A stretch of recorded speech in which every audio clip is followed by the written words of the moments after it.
So you are part of the Cameroonian diaspora come for this first forum. You have here some much people. You have heard much people yesterday and today from the administration and from the diaspora. Qu'est-ce que vous retenez en anglais? Well, what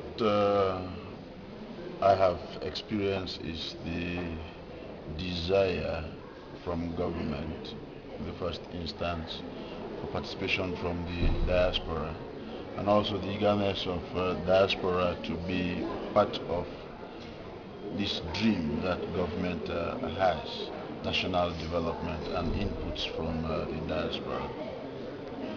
Et qu'est-ce que vous pensez être les conditions qu'il faut mettre en place à la fois d'un côté comme de l'autre pour que l'apport de la diaspora puisse être important et contribuer au développement?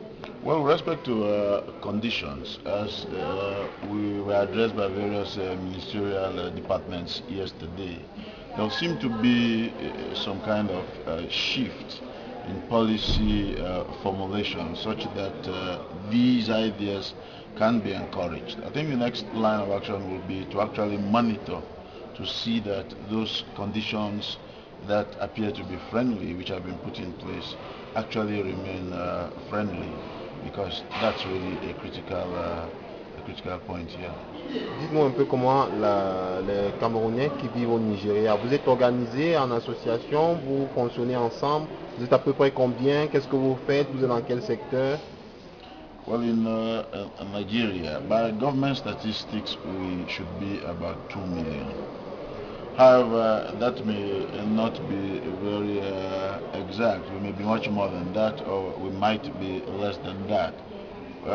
Today, we have a national community which goes by the name Cameroon Community in Nigeria.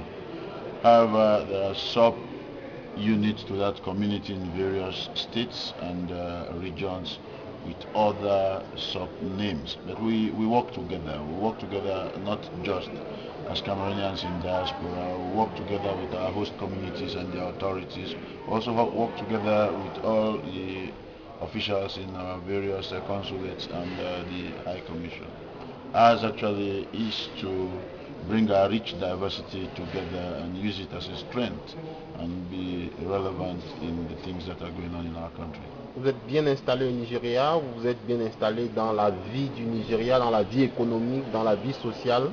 Yeah, I think we are doing very well in all sectors of the economy in Nigeria. In oil and gas, we have a number of us who are there in the marine industry. We have people there in the universities.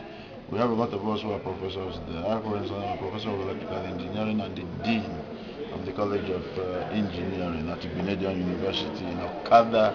When you look at the health sector, we have both medics and paramedics. We have a good number of doctors and a good number of nurses and a good number of laboratory technicians. If you go to the engineering sector, we have all categories of engineers at various levels in the country, in both the public and the private sector of that economy.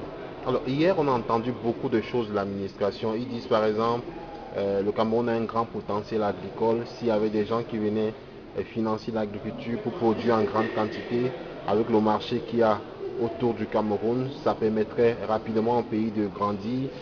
Et on a entendu dire qu'il y a des déficits d'enseignants qui est énorme parce qu'il manque d'enseignants formés. Tous ceux qui ont été formés sont à l'extérieur.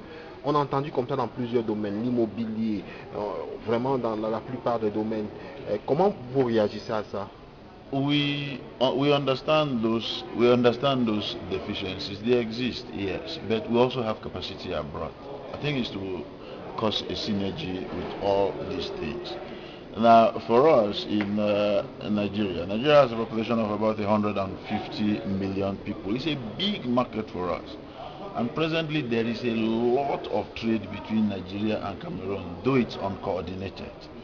Now, after the incidents of Bakassi There are other things that are going on in the joint commission between Nigeria and Cameroon. Presently, there's a project which is going to run a Trans-African road from Enugu to Bamenda, for instance. Now, that will mean that our border will be more accessible from the Economique point of view. It will be good also to extend that project through, whether internally, through to Kumba, which is also another area. Actually, initially we had a national produce marketing organization or marketing board which was dropped. We need to begin to look at those structures again. Why were they dropped?